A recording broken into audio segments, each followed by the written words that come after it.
बेहतर विकल्प नीतीश कुमार के लिए क्या होगा? महागठबंधन में जाना होगा या एनडीए के साथ चुनाव लड़ना होगा? जो अभी तक तो वो अभी एनडीए में रहेंगे और एनडीए से उनका भी संबंध बढ़िया ठीक है। और जो उम्र है, अब तो उम्र उन्हें दूसरे को मौका भी देना चाहिए, लेकिन कोई नजर दिखता नहीं है, चाहे बीजेपी में हो या जदयू में हो। नीतीश जी कांग्रेस के साथ आते तो ज्यादा अच्छा होता, लेकिन अब वो तो नीतीश जी पे है कि वो किधर रहेंगे।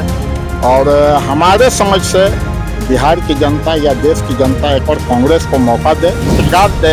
जिस तरह गुजरात में, राजस्थान में फैक्ट्रियां हैं, बिहार के लोग बाहर जाके काम कर रहे हैं, तो हम चाहेंगे कि जो भी यहाँ मुख्यमंत्री हो, चाहे किसी भी दल का हो, वो बिहार में फैक्ट्रियां लगाए। जी नमस्कार, मैं हूं चंदन भारती और आप देख रहे हैं सुर बिहार डिजिटल न्यूज।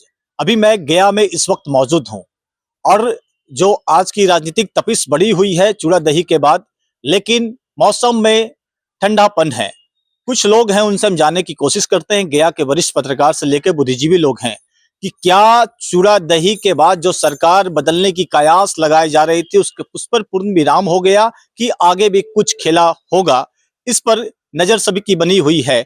लेकिन तेजस्वी यादव ने कहा है कि नीतीश सरकार के लिए अब दरवाजा बंद है और अब 2025 में ही चुनाव में फैसला होगा।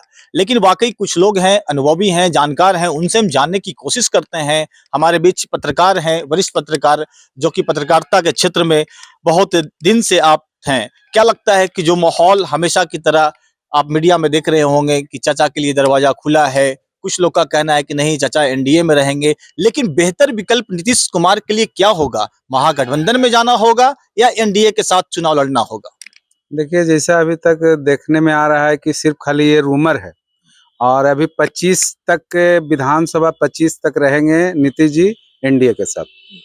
जो अभी तक के उनका कार्यकाल, जो विकास मुद्दा पर जो अगर फोकस किया जाए, जो विकास हुआ अभी तक, तो वो अभी एनडीए में रहेंगे और एनडीए से उनका भी संबंध बढ़िया ठीक ठाक है। तेज प्रताप बोलते हैं कि चाचा को आने नहीं देंगे। मीसा भारती बोल रही है कि नहीं, राजनीतिक में कुछ भी संभव है। तो कयास कहीं न कहीं कुछ पलटने की बारी आएगी, तो क्या नीतीश कुमार पलटी मारेंगे या अपने स्टैंड पर कायम रहेंगे? देखिए, अभी तक संभावना राजनीति में बना हुआ रहता है और उस हिसाब से देखा जाए तो कुछ भी हो सकता है, इसलिए अभी कहना उचित नहीं होगा।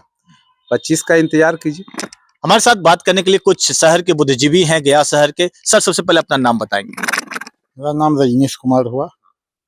रजनीश जी, क्या लगता है कि जो लगातार आप देख रहे होंगे कि मीडिया में चर्चा होती आई है कि नीतीश कुमार के लिए दरवाजा खुला है, पलट सकते हैं?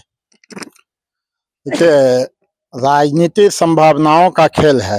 अब वो संभावना अगर उस तरह का बनेगा तो पलट भी सकते हैं। अब बाकी तो अब ये निर्भर कर रहा है एनडीए गठबंधन पे कि नीतीश जी को कितना तवज्जो मिलता है वहां। अगर नीतीश जी को तवज्जो नहीं मिलेगा तो हो सकता है वो पलटी मार दें। क्या नहीं लगता है कि नीतीश कुमार जी का जो उम्र है एक पड़ाव पर है? जैसा लोग कहते थे कि एक जब चुनाव हो तो उसमें उम्मीदवारी भी मजबूती के साथ में होनी चाहिए, और जो उम्र है, अब तो उम्र उन्हें दूसरे को मौका भी देना चाहिए, लेकिन कोई नजर दिखता नहीं है, चाहे बीजेपी में हो या जदयू में हो। तो विकल्प के तौर पर किसे देखा जाए? नहीं, विकल्प के तौर पे कांग्रेस में बहुत सारे नेता हैं, कांग्रेस को भी देखा जा सकता है विकल्प के रूप में। जदयू में भी बहुत सारे नेता हैं, विजय चौधरी जी हैं उसमें विकल्प के रूप में, अशोक चौधरी जी हैं विकल्प के रूप में, ललन सिंह जी हैं। लेकिन आपका अनुभव क्या कहता है, 2025 के चुनाव किसके इर्द गिर्द होगा इस बार? देखिए, 2025 का चुनाव जो है, अगर नीतीश जी कांग्रेस के साथ आते तो ज्यादा अच्छा होता, लेकिन अब वो तो नीतीश जी पे है कि वो किधर रहेंगे। और हमारे समझ से बिहार की जनता या देश की जनता एक और कांग्रेस को मौका दे और देखे कि अब नया एक। राहुल गांधी भी ऑफर देते आए हैं नीतीश कुमार को कि नीतीश जी आप हमारे साथ आइए, तो क्या ये विकल्प हो सकता है? देखिए, राहुल जी ने तो नीतीश जी को बहुत मान सम्मान दिया। जब मनमोहन सिंह जी प्रधानमंत्री थे उस समय बहुत सारा फंड मिला और नीतीश जी ने उस समय से जो यहाँ काम किया, तो आज विकास पुरुष के नाम से वो प्रसिद्ध हो गए। तो ये उसमें कहीं न कहीं राहुल जी का योगदान रहा है नीतीश जी को विकास पुरुष बनाने में। चलिए, ये भी इनका कहना है कि जिस तरह से मनमोहन जी का जब कार्यकाल था तो उस समय भी नीतीश कुमार के लिए फंड दिया गया बिहार के लिए, ताकि ये विकास पुरुष में इनका भी सहभागिता हो सके। खैर, और एक सवाल हम लेना चाहेंगे, जो हालात है अभी की स्थिति जो बनी हुई है, हर पार्टी चाहता है कि अपने ओर से उम्मीदवारी को मजबूत रखें, लेकिन तेजस्वी माई बहन योजना ला रहे हैं, दिव्यांग को जो 400 पेंशन है 1500 कर रहे हैं, तो क्या उनके वादे और दावे में क्या सच्चाई लगता है आपको कि जब आएंगे तो हर महिला को 2500 रुपया मिल सकता है क्या? देखिए, मैया बहनी जो योजना है झारखंड में पहले आया था और झारखंड के बाद आपका बिहार में आया है, तो हमको लगता है कि ये लागू करेंगे सरकार में आएंगे तो, और होना चाहिए। और ये मांग सही है। अगर जो 2500 रुपया या मान ली 2000 रुपया अगर किसी को मदद के रूप में अगर दिया जाता है तो उनसे उनका जीवन भरण पोषण सही ढंग से होगा। नहीं, लेकिन आप क्या कहना चाहेंगे इस पर?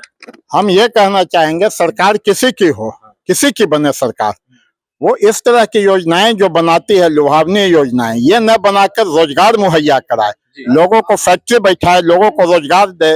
जिस तरह गुजरात में, राजस्थान में फैक्ट्रियां हैं, बिहार के लोग बाहर जाके काम कर रहे हैं, तो हम चाहेंगे कि जो भी यहाँ मुख्यमंत्री हो, चाहे किसी भी दल का हो, वो बिहार में फैक्ट्रियां लगाए, रोजगार लगाए, कि यहाँ के लोग बाहर पलायन न करें। और बाहर जाके जो कष्ट भोगते हैं लोग परिवार से दूर रह के, वो भोगना नहीं पड़े हम बिहार वासियों को।